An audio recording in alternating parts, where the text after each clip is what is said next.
নমস্কাৰ বন্ধু বান্ধৱীসকল, ৰেখা কিটচেনৰ অন্য এটা ভিডিঅ'লৈ আপোনালোকক স্বাগতম। বিহু বুলি কালি মা ঘৰলৈ আহিলোঁ আৰু মা ঘৰত কি ৰান্ধিলোঁ তাকে আপোনালোকৰ আগত শ্বেয়াৰ কৰিম।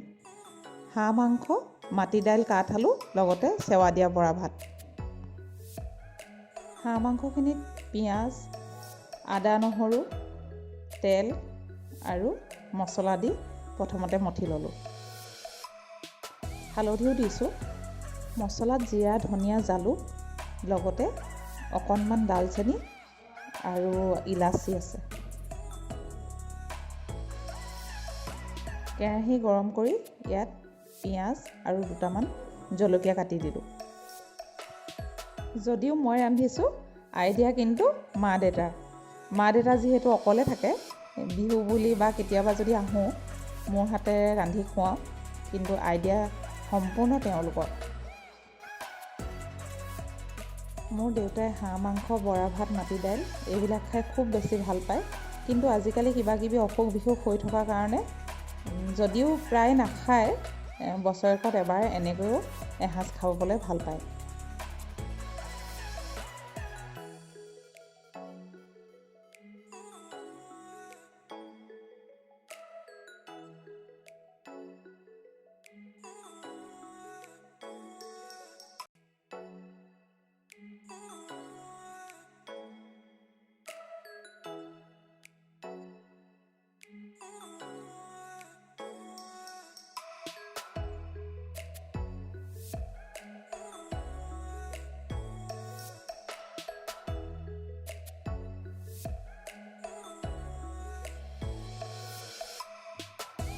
পিঁয়াজখিনি ভাজি ৰঙা হোৱাত এতিয়া মই ইয়াত মাংসখিনি দি দিম।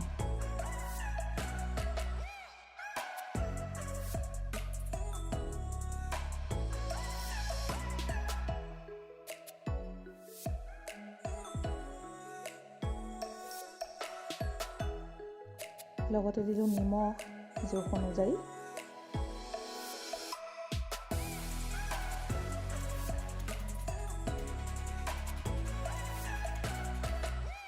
পিচি লোৱা মছলাখিনি দিলোঁ।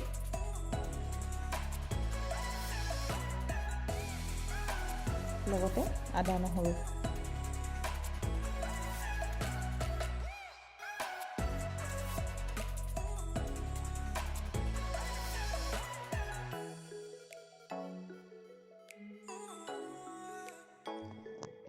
এনেকৈ ভাজি ভাজি যেতিয়া মাংসখিনিত তেল ওলাব, তেতিয়া মই অলপ পানী ছিটিয়াই ভাজিম, নহ'লে তেলবোৰ বেছিকৈ ওলাই যায়।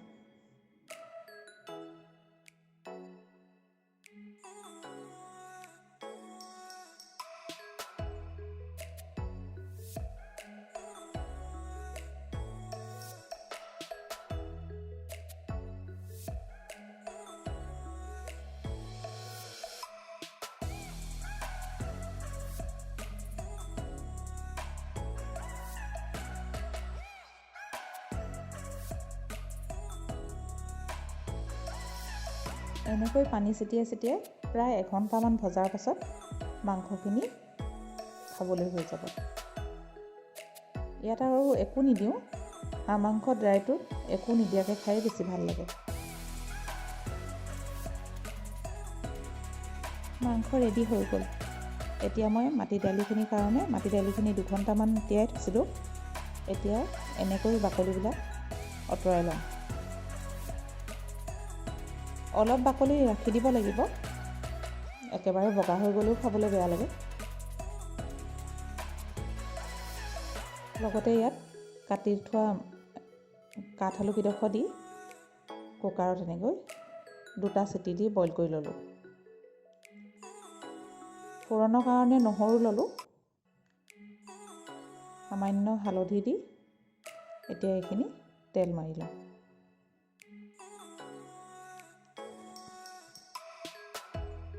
ইয়াত বিশেষ একো নিদিওঁ, মিহি মিহিকৈ মৰাণ আদা কাটি থৈছোঁ। আদাখিনি এতিয়া ইয়াত দি দিম।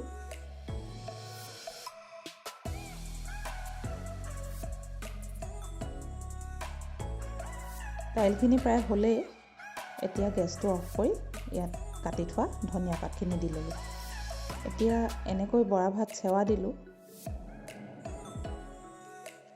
আধা ঘণ্টামানৰ ভিতৰতে বৰা ভাতখিনি চেৱা দিয়া হৈ গ'ল। বৰা চাউলখিনি যিহেতু নতুন।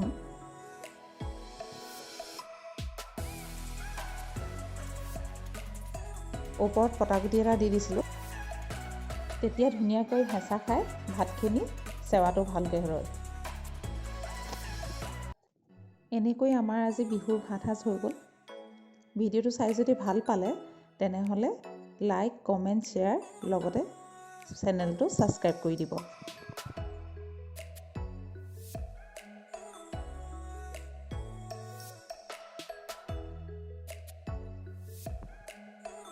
ভিডিঅ'টো চাই কেনেকুৱা পালে সেইটো কিন্তু কমেণ্টত লিখিবলৈ নাপাহৰিব। যদি কিবা ভুল হৈছে আঙুলি দিয়াই দিব।